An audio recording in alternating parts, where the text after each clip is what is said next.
என் உயிரினும் மேலான அன்பு செல்வமே, இத்தனை கோடி மனிதர்கள் ஓடிக்கொண்டிருக்கும் இந்த மாய உலகத்தில் இன்று இந்த நொடி உனது கண்கள் மட்டும் இந்த திரையை தேடி வந்திருக்கிறதென்றால் இதை ஒரு சாதாரண நிகழ்வு என்று கடந்துவிடாதே. பல யுகங்களாக நீ சிந்திய கண்ணீருக்கும் இருண்ட தனிமையில் நீ எழுப்பிய அத்தனை கேள்விகளுக்கும் விடையளிக்கவே அகிலத்தை ஆளும் கைலைநாதனான நானே சிவனே துணை இன்னும் இந்த தளத்தின் வாயிலாக உன்னோடு பேசத் தொடங்கியிருக்கிறேன். இது மனிதர்களின் கற்பனையால் எழுதப்பட்ட வார்த்தைகள் அல்ல, உன் தலையெழுத்தை மாற்றி எழுதப்போகும் ஈசனின் நேரடி திருவாக்கு. உனது அலைபாயும் மனதை இப்போது முழுமையாக நிலைநிறுத்து. உலகத்தின் சத்தங்களை ஒதுக்கிவிட்டு உன் தந்தையான என் வார்த்தைகளை மட்டும் முழுமையாக உள்வாங்கு. என் அன்பு பிள்ளையே, நீ மிகவும் சோர்வடைந்து விட்டாய் என்பதை நான் அறிவேன். வெளியில் எல்லாரிடமும் சிரித்து பேசிவிட்டு யாருமற்ற தனிமையில் நீ சிந்திய கண்ணீரின் சூட்டை என் நெஞ்சார நான் உணர்ந்திருக்கிறேன். எல்லோருக்கும் நன்மையை மட்டுமே செய்தேனே, யாருக்கும் சிறு துரோகமும் நான் நினைக்கவில்லையே, பின்பு ஏன் என் வாழ்வில் மட்டும் இத்தனை சோதனைகள் என்று உனக்குள் நீயே பலமுறை புழுங்கி தவித்திருக்கிறாய் அல்லவா? உனக்கு துணையாக நிற்க வேண்டியவர்கள் எல்லாம் வேடிக்கை பார்த்தபோது நீ ஆதரவின்றி தவித்தாய். பலமுறை வெற்றியை நெருங்கிவிட்டோம் என்று நீ நினைத்த தருணங்களிலெல்லாம் அந்த வெற்றி உனது கைகளை விட்டு நழுவி போனதே என்று நீ சரிந்து விழுந்தாய். ஆனால் உனக்கு ஒரு பேருண்மையை இப்போது உரைக்கிறேன் கேள். மண்ணில் விளையும் ஒரு சாதாரண மஞ்சள் கிழங்கை நினைத்துப்பார். அந்த மஞ்சள் கிழங்கை ஈவிரக்கமின்றி துண்டு துண்டாக வெட்டி சுட்டெரிக்கும் வெயிலில் பல நாட்கள் காய வைப்பார்கள். வெயிலில் காய்ந்து வறண்ட அந்த மஞ்சளை மாபெரும் உரலிலிட்டு உலக்கையால் ஓங்கி ஓங்கி இடித்து தூளாக்குவார்கள். அந்த பொடியோடு கொதிக்கும் நெருப்பில் வெந்த சுட்ட சுண்ணாம்பை கலந்து பிசைவார்கள். இத்தனை சித்திரவதைகளையும் தாங்கிய அந்த மஞ்சள் தன் பழைய உருவத்தை முற்றிலுமாக கைவிட்டு தன் பழைய மஞ்சள் நிறத்தையும் முழுமையாக இழந்துவிடும். தன்னுடைய அடையாளமே அழிந்துவிட்டதே என்று அது குமுறுவதாக மனிதர்கள் நினைக்கலாம். ஆனால் இத்தனை பெருவழிகளையும் அடையாள இழப்புகளையும் தாங்கிய பிறகுதான் அந்த மஞ்சள் அகிலமே போற்றும் மங்களத்தின் மாபெரும் அடையாளமான குங்குமமாக உருவெடுக்கிறது. எத்தனையோ மலர்களுக்கும் கிடைக்காத மாபெரும் பாக்கியமாக அகிலாண்டேஸ்வரியின் நெற்றியிலும் கைலைநாதனான என் கருவறையிலும் எக்காலத்திற்கும் அழியாத தெய்வீக பிரசாதமாக அந்த மஞ்சள் கிழங்கு மாபெரும் கௌரவத்தை பெறுகிறது. என் அன்பு பிள்ளையே, உனது வாழ்க்கையில் நீ சந்தித்த அவமானங்களும் உருக்குலைக்கும் தோல்விகளும் நீ நம்பியவர்கள் செய்த துரோகங்களும் உன்னை அழிப்பதற்காக கொடுக்கப்பட்டவை அல்ல. உன்னை ஒரு சாதாரண மனிதன் என்ற நிலையிலிருந்து உயர்த்தி என் கருவறையில் ஒளிரும் தூய்மையான குங்குமமாக ஒரு மாபெரும் சாம்ராஜ்யத்தின் ஆளுமையாக உன்னை பக்குவப்படுத்தும் தெய்வீக பயிற்சி அது. இடிபடும் வலியை தாங்காமல் எந்த மஞ்சளும் குங்குமமாக முடியாது. அதுபோலவே வலிகளை தாங்காமல் உனது ஆன்மா ஒருபோதும் மாபெரும் வெற்றியை சுவைக்க முடியாது. உன்னை சுற்றியுள்ள மனிதர்கள் உன் தகுதியை புரிந்து கொள்ளவில்லையே என்று நீ கலங்கினாய். நீ எந்த பிரதிபலனும் பாராமல் உயிரை கொடுத்து செய்த தியாகங்களை அவர்கள் மிக எளிதாக மறந்துவிட்டு உன்னை உதாசீனப்படுத்திய போது உன் இதயம் சுக்குநூறாக உடைந்தது. இதற்கும் ஒரு விடையளிக்கிறேன் கேள். உன்னை நிராகரித்தவர்கள் எல்லாம் உன் தூய்மையான மனதை காண தவறியவர்கள். ஆனால் நான் உன் உள்ளத்தின் ஆழத்தில் இருக்கும் களங்கமற்ற பக்தியை பார்த்தேன். உன்னை விட கீழான மனிதர்களின் காலடியில் நீ வீழ்ந்து கிடந்து கரைய நான் ஒருபோதும் விரும்பவில்லை. அதனால்தான் உனக்கு தகுதியற்ற அத்தனை போலி உறவுகளையும் நானே உன்னை விட்டு அப்புறப்படுத்தினேன். அவர்களை இழந்தது உனக்கு நஷ்டமல்ல, உன்னை ஒரு மாபெரும் இடத்திற்கு உயர்த்த நான் செய்த திருவிளையாடல். இப்போது உன் வாழ்வில் ஒரு மிகப்பெரிய பிரபஞ்ச மாற்றம் நிகழத் தொடங்கிவிட்டது. என் திரிசூலத்தின் அசைவால் உன் வாழ்க்கையின் திசை உனக்கு சாதகமாக திரும்பிக் கொண்டிருக்கிறது. பூமியில் உள்ள எந்த ஒரு அதிகாரத்தாலும் உனக்கு எதிராக செய்யப்பட்ட எந்த ஒரு சூழ்ச்சியாலும் தடுக்க முடியாத எல்லையற்ற அற்புதங்கள் நிறைந்த புதிய பாதையை நான் உனக்கு முன்னே விரித்து வைத்திருக்கிறேன்.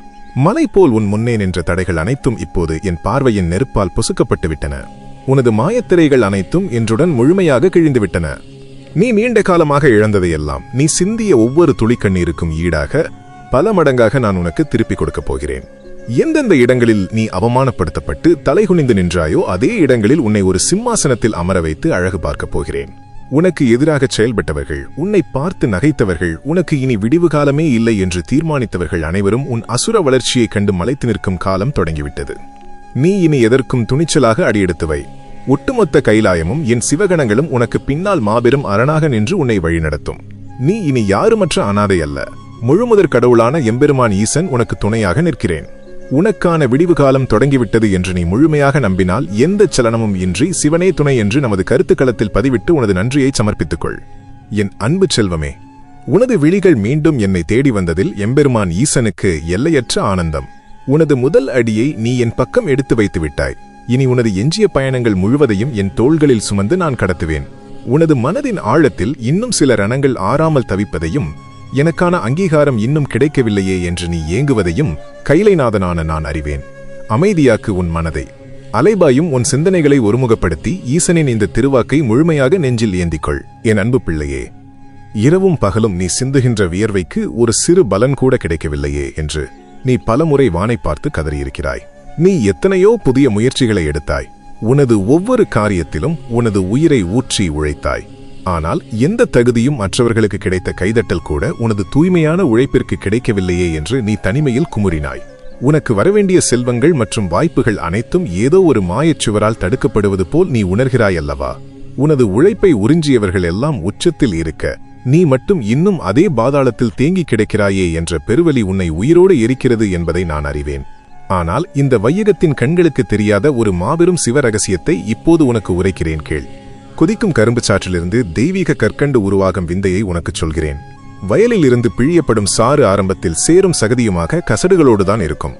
அந்த சாற்றை ஒரு மாபெரும் இரும்பு பாத்திரத்தில் ஊற்றி அடியில் பெருநெருப்பை மூட்டி கொதிக்க வைப்பார்கள். அது கொதித்து துடிக்கும் போது அதில் உள்ள அத்தனை மாசுகளும் வெளியேற்றப்படும். அதன் பின் அந்த சாற்றை காரிருள் சூழ்ந்த ஒரு அறையில் வைத்து அதனுள் ஒரு சாதாரண மெல்லிய நூலை கட்டி தொங்க விடுவார்கள். பல நாட்கள் எவ்வித வெளிச்சமும் இல்லாத அந்த காரிருளில் அந்த ஒற்றை நூலை பற்றி கொண்டு அந்த சாறு அமைதியாக தவம் கிடக்கும். அதை சுற்றி இருப்பவர்கள் அந்த சாறு அவ்வளவுதான் இருளில் முடங்கிவிட்டது என்று நினைப்பார்கள். ஆனால் அந்த இருண்ட தவக்காலம் முடிந்தவுடன் அந்த சாதாரண நூல் முழுவதுமாக வைரம் போல் மின்னும் தூய்மையான தித்திக்கும் படிக கற்கண்டாக உருமாறி நிற்கும். அத்தனை நெருப்பையும் காரிருளையும் தாங்கிய அந்த படிக கற்கண்டுதான் கைலைநாதனான என் கருவறையில் எனக்கு படைக்கப்படும் மாபெரும் நைவேத்தியமாக அகிலமே போற்றும் பிரசாதமாக மாறுகிறது. என் உயிரினும் மேலான பிள்ளையே, வறுமை என்னும் கொதிக்கும் நெருப்பில் நீ இத்தனை காலம் வெந்தது உன்னை அழிப்பதற்காக அல்ல. உன்னுள் இருந்த மாசுகளையும் தேவையற்ற பயங்களையும் மற்றவர்களை சார்ந்திருக்கும் பலவீனத்தையும் நீக்குவதற்காக. அந்த இருண்ட அறையில் தொங்கவிடப்பட்ட நூல் வேறொன்றுமில்லை.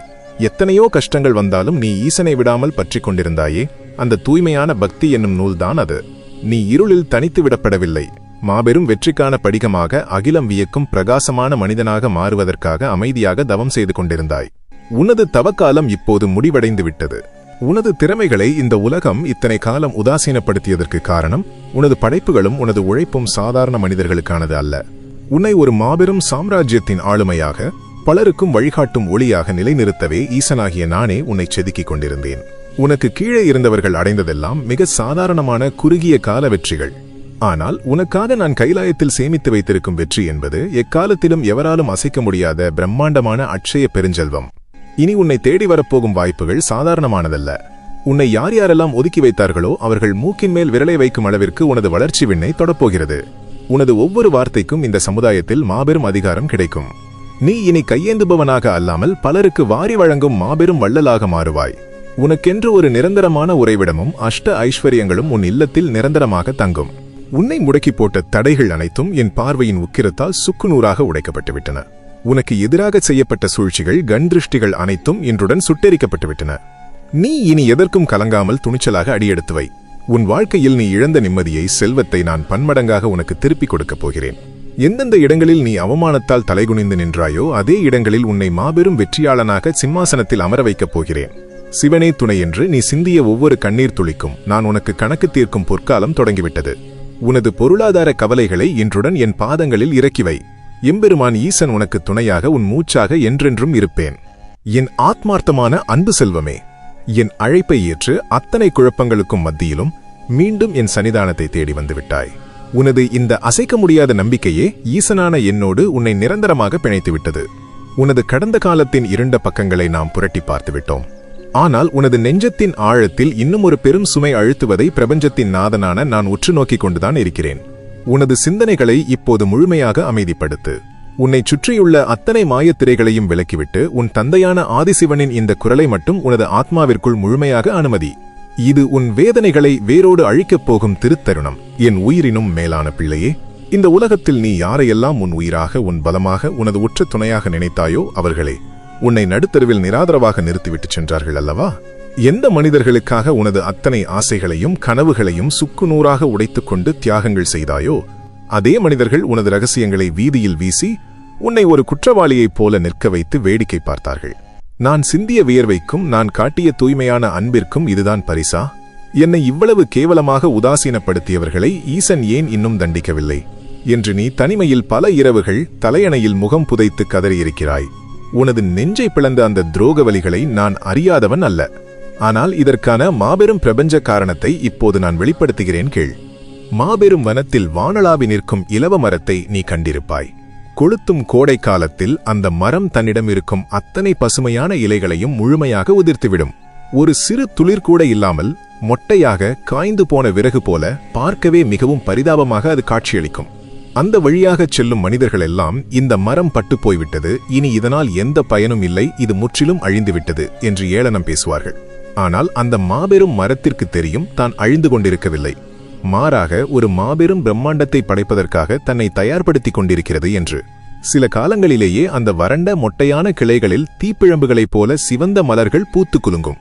அதன்பின் அந்த பூக்களிலிருந்து அகிலமே வியக்கும் பேரரசர்களின் சிம்மாசனத்தையும் பஞ்சனையையும் அலங்கரிக்கும் தூய்மையான மென்மையான பஞ்சினை அது இந்த உலகத்திற்கு வாரி வழங்கும்.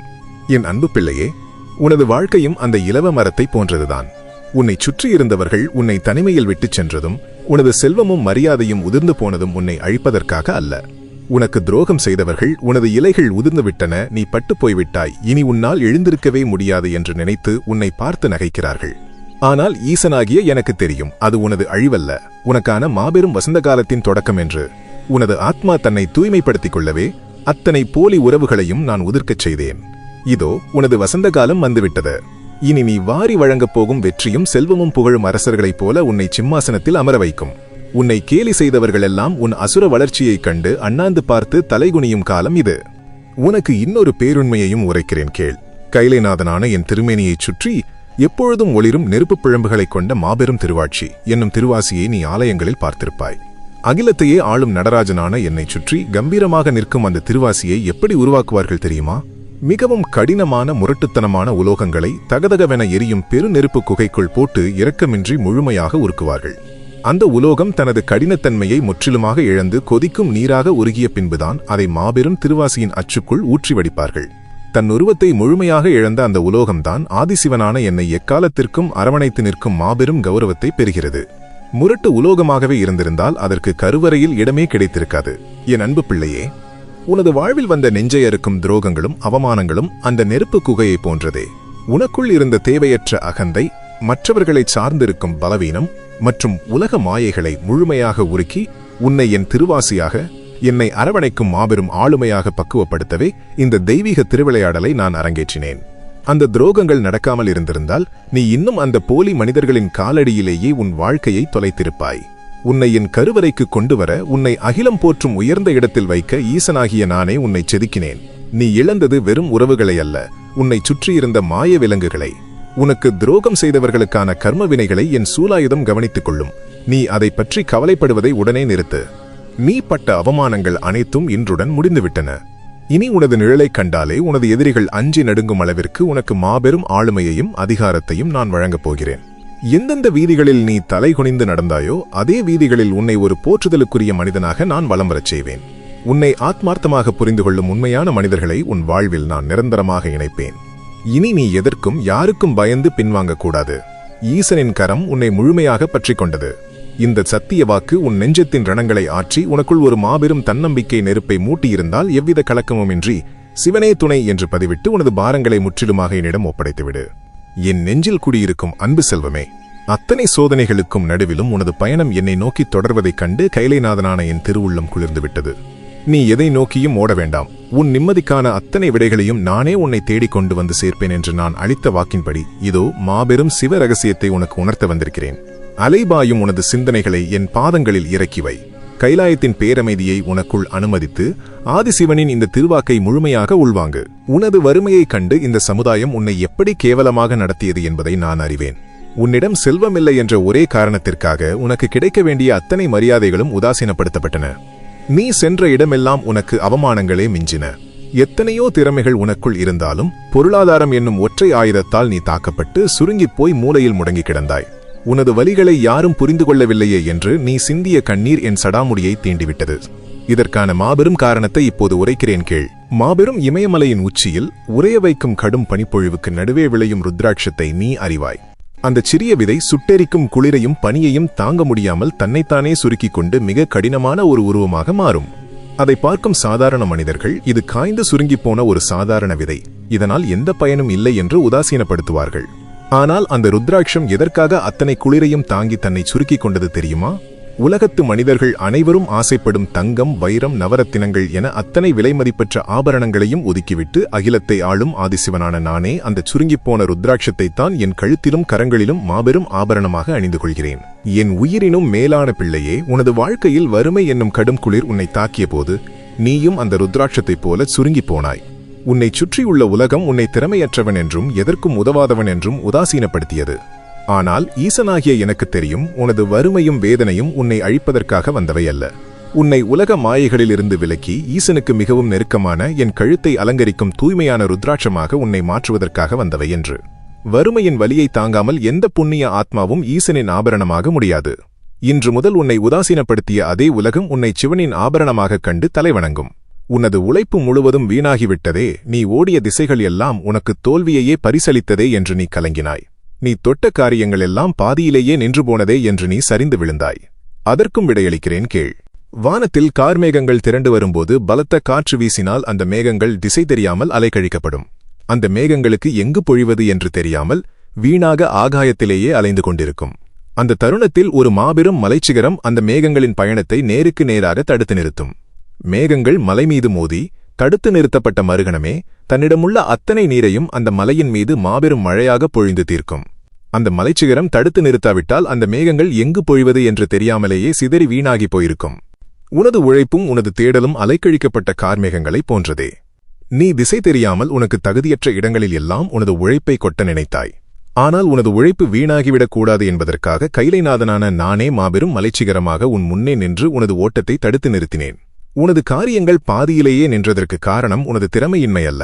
தகுதியற்றவர்களுக்கு உனது உழைப்பு போய்ச் சேரக்கூடாது என்பதற்காக ஈசனாகிய நான் அமைத்த தடை அது. இதோ உனக்கான மாபெரும் சிகரத்தை நான் காட்டிவிட்டேன்.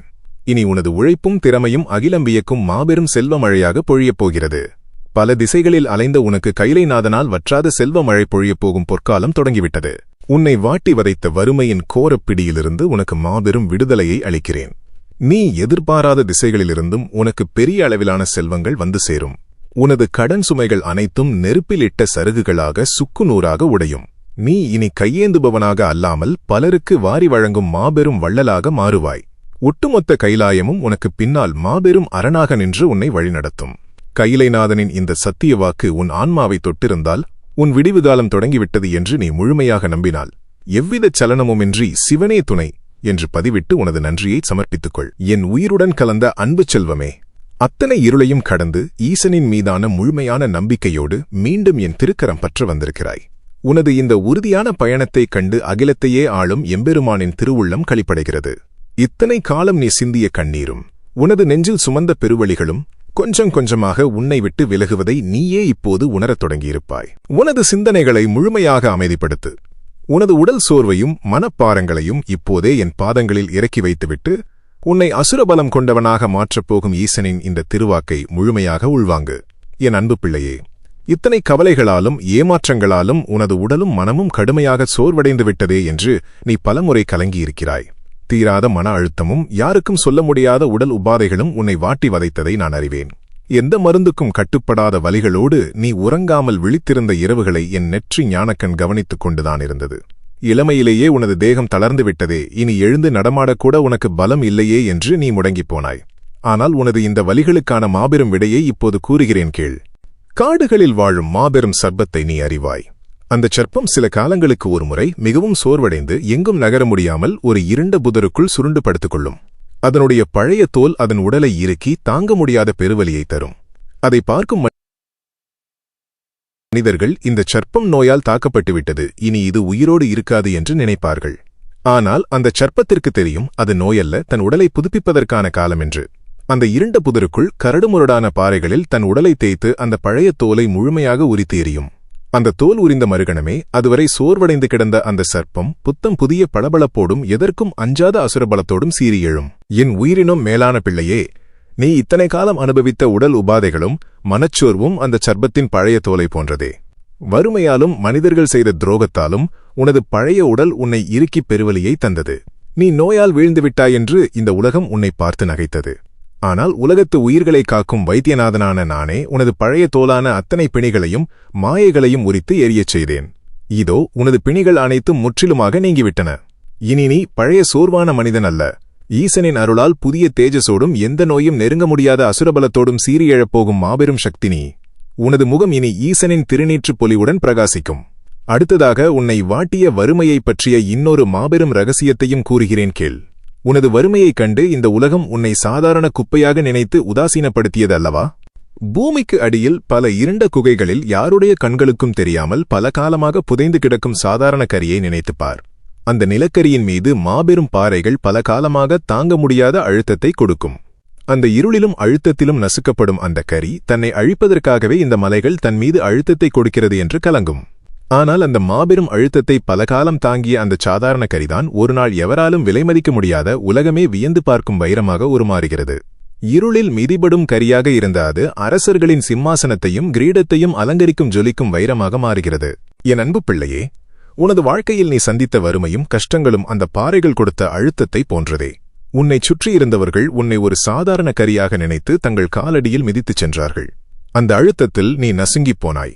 ஆனால் ஈசனாகிய எனக்குத் தெரியும், அந்த வறுமை என்னும் அழுத்தம் உன்னை அழிப்பதற்காக அல்ல, உன்னை எக்காலத்திலும் எவராலும் உடைக்க முடியாத விலைமதிப்பற்ற வைரமாக புடம் போடுவதற்காக என்று. இதோ உனக்கான அழுத்தங்கள் முடிந்துவிட்டன. நீ இப்போது சாதாரண மனிதன் அல்ல, ஈசனின் திருக்கரங்களில் ஜொலிக்கும் மாபெரும் வைரம். உன்னை மிதித்தவர்கள் எல்லாம் உன் மாபெரும் வெற்றியைக் கண்டு கண்கூசப் போகிறார்கள். உனக்கு துரோகம் செய்தவர்கள் உன்னை விட்டு விலகியபோது நீ தனிமையில் தவித்தாய். ஆனால் நான் உன்னை ஏன் பிரித்தேன் தெரியுமா? பல வண்ணங்களில் பல அளவுகளில் பூத்து குலுங்கும் வாசனையற்ற பல மலர்களை ஒரு தேனீ கடந்து செல்லும். அந்த மலர்கள் எவ்வளவு அழகாக இருந்தாலும் தேனீ அதை பொருட்படுத்தாது. எங்கு தூய்மையான தேன் இருக்கிறதோ அந்த மலரை மட்டும் துல்லியமாக தேடி கண்டுபிடித்துச் செல்லும். அதுபோலவே இந்த உலகத்தில் எத்தனையோ போலி ஆசைகளும் ஆடம்பரமான மனிதர்களும் உன்னை சுற்றி வந்தாலும் உனது தூய்மையான ஆன்மா உலக ஆசைகளை தவிர்த்து ஈசனான என்னையே தேடி வந்தது. உனது அந்த தூய பக்தியைக் கண்டுதான் உனக்கு தகுதியற்ற அத்தனை போலி மலர்களையும் உன்னை விட்டு நான் விலக்கினேன். நீ எதற்கும் கலங்காதே. உனது அத்தனை வழிகளுக்கும் நான் மாமருந்தாக வந்துவிட்டேன். உனது எதிர்காலம் ஈசனின் கவசத்தால் பாதுகாக்கப்பட்டுள்ளது. உனது வம்சமும் வருங்கால சந்ததியினரும் செல்வச் செழிப்போடு எவ்வித குறையுமின்றி மாபெரும் சிகரத்தை தொடுவார்கள். என் அன்பின் திருவுருவமே, ஈசனின் மீதான மாசற்ற நம்பிக்கையோடு எந்தச் சலனமும் இன்றி எனக்காக காத்திருக்கும் உனது இந்த பொறுமையைக் கண்டு கைலாயமே அகமகிழ்ந்து நிற்கிறது. உனது ஒவ்வொரு கண்ணீர் துளியையும் நான் துடைத்துவிட்டேன். உன்னைச் சுற்றியிருந்த மாயத்திரைகளையும் வறுமை என்னும் பெருவலியையும் நான் சுட்டெரித்துவிட்டேன். ஆனால் இவ்வளவு காலம் காத்திருந்தேனே, எனக்கான மாபெரும் வாய்ப்புகள் எப்போது வரும்? நான் செய்த படைப்புகளும் உழைப்பும் இந்தச் சிறிய வட்டத்திற்குள்ளேயே முடங்கிப் போய்விடுமா என்று உன் மனதின் ஓரத்தில் இன்னும் ஒரு சிறு தயக்கம் ஒட்டிக்கொண்டிருப்பதை நான் அறிவேன். அமைதியாக்கு உன் சிந்தனைகளை. உன் நெஞ்சத்தின் அத்தனை ஏக்கங்களுக்கும் மாமருந்தாக உன் எதிர்காலத்தின் பிரம்மாண்டத்தை உரைக்கப் போகும் ஆதிசிவனின் இந்த திருவாக்கை முழுமையாக உள்வாங்கு. என் அன்பு பிள்ளையே, உனக்கு கிடைத்த பல சிறிய வாய்ப்புகளை நீ தவிர்த்ததைக் கண்டு இந்த உலகம் உன்னை முட்டாள் என்று கேலி செய்தது அல்லவா? உனக்கு முன்னே வந்த பல குறுக்கு வழிகளையும் தவறான பாதைகளையும் நீ தேர்ந்தெடுக்காமல் நேர்மையோடு நின்றதைக் கண்டு இவன் வாழ்க்கையில் முன்னேறவே மாட்டான் என்று உன்னை சுற்றியிருந்தவர்கள் நகைத்தார்கள். அதற்கான மாபெரும் சிவ ரகசியத்தை இப்போது கூறுகிறேன் கேள். மாபெரும் பெருங்கடலின் அதல பாதாளத்தில் வாழும் ஒரு சிப்பியை நீ அறிவாய். அந்த சிப்பியைச் சுற்றி 10,000 கோடி லிட்டர் தண்ணீர் எந்நேரமும் சூழ்ந்திருக்கும். ஆனால் அந்த சிப்பி தாகத்திற்காக அந்த உப்பு நீரின் ஒரு துளியை கூட குடிக்காது. அது தன் ஓட்டை மூடிக்கொண்டு பல காலம் பொறுமையாக காத்திருக்கும். எதற்காக தெரியுமா? ஒரு குறிப்பிட்ட நன்னாளில் வானத்திலிருந்து விழும் சுவாதி நட்சத்திரத்தின் மாசற்ற ஒற்றை மழைத்துளிக்காக அது தவம் கிடக்கும். அந்த மழைத்துளி விழும் நேரத்திற்காக தன் வாயைத் திறந்து அந்த ஒற்றை துளியை மட்டும் உள்வாங்கிக் கொண்டு தன் ஓட்டை மீண்டும் மூடிக்கொள்ளும். கடலின் உப்பு நீரை தவிர்த்து அது உள்வாங்கிய அந்த வானத்தின் ஒற்றை துளிதான் பிற்காலத்தில் அரசர்களின் கிரீடத்தை அலங்கரிக்கும் விலைமதிப்பற்ற தூய்மையான முத்தாக உருவெடுக்கிறது. என் உயிரினும் மேலான பிள்ளையே, உனது வாழ்க்கையும் அந்த சிப்பியை போன்றதுதான். உன்னைச் சுற்றி எத்தனையோ தவறான வாய்ப்புகளும் போலி மனிதர்களின் குறுக்கு வழிகளும் உப்பு நீராகச் சூழ்ந்திருந்தன. ஆனால் நீ அந்த போலி வெற்றிகளுக்காக ஆசைப்படாமல் ஈசனின் அருள் என்னும் சுவாதி நட்சத்திர மழைக்காக உனது தூய்மையான பக்தியால் தவம் கிடந்தாய். உனது நேர்மையைக் கண்டு உலகத்தினர் உன்னை கேலி செய்திருக்கலாம். ஆனால் உலக ஆசைகளைத் தவிர்த்து ஈசனான என்னையே நீ தேர்ந்தெடுத்தாய் அல்லவா? உனது அந்த தவம் இப்போது முடிந்துவிட்டது. ஈசனின் மாபெரும் ஆசீர்வாதமாக உனக்கான மழைத்துளி உன் மீது விழுந்துவிட்டது. நீ இனி சாதாரண மனிதன் அல்ல, அகிலமே போற்றும் விலைமதிப்பற்ற மாபெரும் முத்தாக நீ உருமாறிவிட்டாய். உன்னை தேடி வரும் வெற்றியை இனி எந்த குறுக்கு வழியாலும் அடைந்துவிட முடியாது. உனது வாழ்க்கை ஒரு சிறிய வட்டத்திற்குள்ளேயே முடங்கிப் போய்விட்டதே என்று நீ கவலைப்பட்டாய். உனது திறமைகள் அத்தனையும் ஒரு சிறைக்குள் அடைபட்டு கிடப்பதைப் போல நீ உணர்ந்தாய். அதற்கும் விடையளிக்கிறேன் கேள். ஒரு மூடிய இரும்பு பாத்திரத்திற்குள் சிறைப்பட்டிருக்கும் நீர்த்துளியை நினைத்துப்பார். அந்த நீர்த்துளி ஐயோ, இந்த இருண்ட பாத்திரத்திற்குள்ளேயே என் வாழ்க்கை முடிந்துவிடுமோ, இந்த உலகத்தை பார்க்கும் பாக்கியம் எனக்கு கிடைக்காதோ என்று கதரும். ஆனால் அந்த பாத்திரத்தின் அடியில் ஒரு பெரும் நெருப்பை மூட்டினால் அந்த நீர்த்துளி கொதித்து தன் பழைய உருவத்தை இழந்து ஆவியாக மாறும். ஆவியாக மாறிய மறுகணமே அந்த பாத்திரத்தின் எடையை தாண்டி வெளியேறி மாபெரும் ஆகாயத்தை அடைந்து ஒரு பிரம்மாண்டமான கார்மேகமாக உருவெடுக்கும். அது ஒரு சிறிய பாத்திரத்திலிருந்து விடுபட்டு பல தேசங்களை கடந்து வறண்ட நிலங்களையெல்லாம் செழிக்கச் செய்யும் மாபெரும் மழையாக பொழியும். என் அன்பு பிள்ளையே, இன்னொரு மாபெரும் விந்தையையும் உனக்கு உரைக்கிறேன். இத்தனை காலம் நீ செய்த படைப்புகளும் உனது திறமைகளும் எவராலும் கவனிக்கப்படாமல் தேங்கி நின்றதே என்று நீ குமுறினாய். எந்த தகுதியும் இல்லாதவர்களின் செயல்களெல்லாம் கொண்டாடப்படும்போது உனது கடின உழைப்பு இருட்டடிக்கப்பட்டதை எண்ணி நீ கண்ணீர் சிந்தினாய். எந்த சலனமுமின்றி அமைதியாக தேங்கி நிற்கும் ஒரு மாபெரும் நீர்ப்பரப்பை நினைத்துப்பார். அந்த நீர்ப்பரப்பின் மீது ஒரு ஒற்றை எண்ணெய் துளி விழுந்தால் என்ன நடக்கும் தெரியுமா? அந்த எண்ணெய் துளி விழுந்த இடத்திலேயே முடங்கி கிடக்காது. அந்த நீர் முழுவதும் எவ்வித தடையுமின்றி அதிவேகமாக பரவி அந்த ஒட்டுமொத்த நீர்ப்பரப்பையே தன் வசமாக்கிக் கொள்ளும். என் அன்பு பிள்ளையே, உனது திறமைகளும் இணையத்தின் வாயிலாக நீ உருவாக்கும் படைப்புகளும் அந்த எண்ணெய் துளியைப் போன்றதே. இத்தனை காலம் இருளில் முடங்கிக் கிடந்த உனது படைப்புகளின் மீது ஈசனின் மூச்சுக்காற்று பட்டுவிட்டது. இனி நீ தொடங்கும் ஒவ்வொரு காரியமும் உனது ஒவ்வொரு படைப்பும் எந்த தடையுமின்றி அகிலம் முழுவதும் அதிவேகமாக பரவி மாபெரும் தாக்கத்தை ஏற்படுத்தும். உனது உழைப்பு வீணாகிவிடுமோ என்ற பயத்தை இப்போதே தூக்கி எறி. ஈசனின் நேரடி முத்திரை உனது படைப்புகளின் மீது விழுந்துவிட்டது. இனி உனது அசுர வளர்ச்சியைக் கண்டு இந்த வையகமே வியந்து நிற்கும். உனது தடைகள் அனைத்தும் உடைக்கப்பட்டு அகிலம் முழுவதும் நீ பிரகாசிக்கப் போகிறாய் என்று நீ முழுமையாக நம்பினால் எவ்வித கலக்கமுமின்றி சிவனே துணை என்று பதிவிட்டு உனது தூய்மையான நன்றியை எம்பெருமானின் பாதங்களில் சமர்ப்பித்துக்கொள். என் உயிருடன் கலந்த அன்புச் செல்வமே, அத்தனை சோதனைகளையும் கடந்து ஈசனின் மீதான முழுமையான நம்பிக்கையோடு உனது பயணத்தின் மாபெரும் உச்சத்தை நீ அடைந்து விட்டாய். இத்தனை காலமும் உன்னைச் செதுக்கிய எனது வார்த்தைகள் இப்போது உனக்கான சிம்மாசனத்தை உருவாக்கும் இறுதித் திருவாக்காக உன்னை வந்தடைந்திருக்கிறது. உனது அலைபாயும் எண்ணங்களை முழுமையாக நிறுத்து.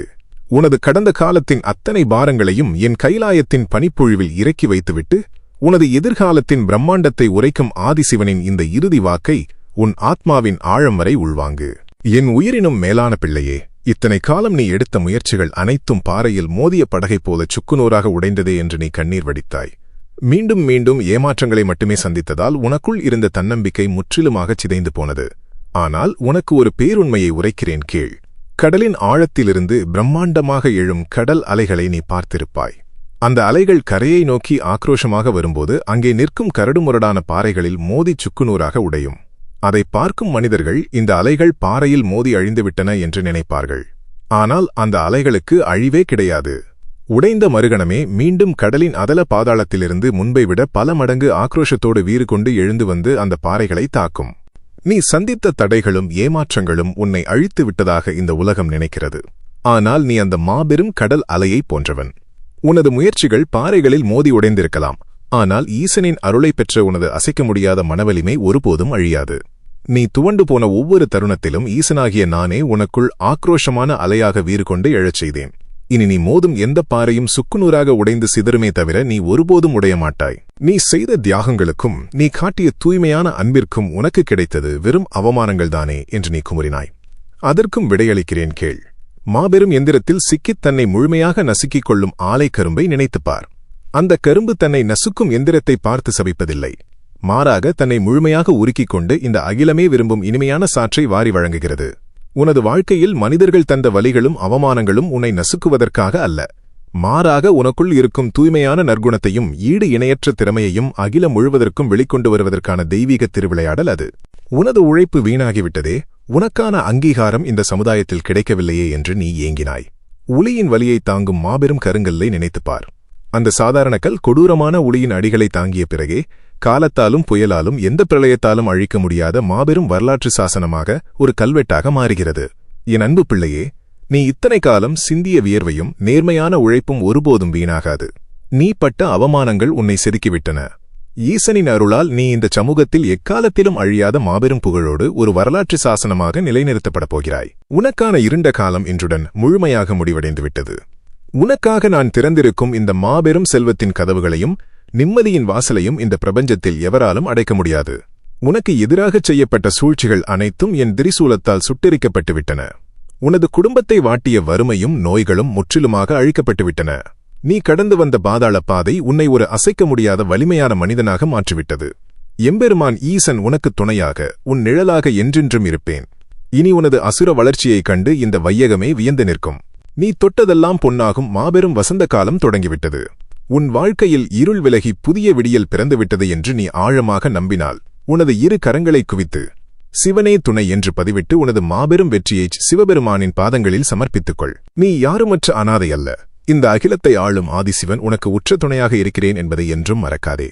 அனுதினமும் சிவபெருமானின் எல்லையற்ற கருணையோடும் ஈசனின் இத்தகைய ஆழமான தெய்வீகத் திருவாக்குகளோடும் தொடர்ந்து இணைந்திருக்க நமது சிவனே துணை காணொளி குடும்பத்தில் உன்னை இப்போதே இணைத்துக்கொள். உனது ஒவ்வொரு அடியிலும் என் ஆசீர்வாதம் இருக்கும். ஈசனின் பேரருள் எக்காலத்திலும் உன்னை ஒருபோதும் கைவிடாது. ஓம் நம சிவாய.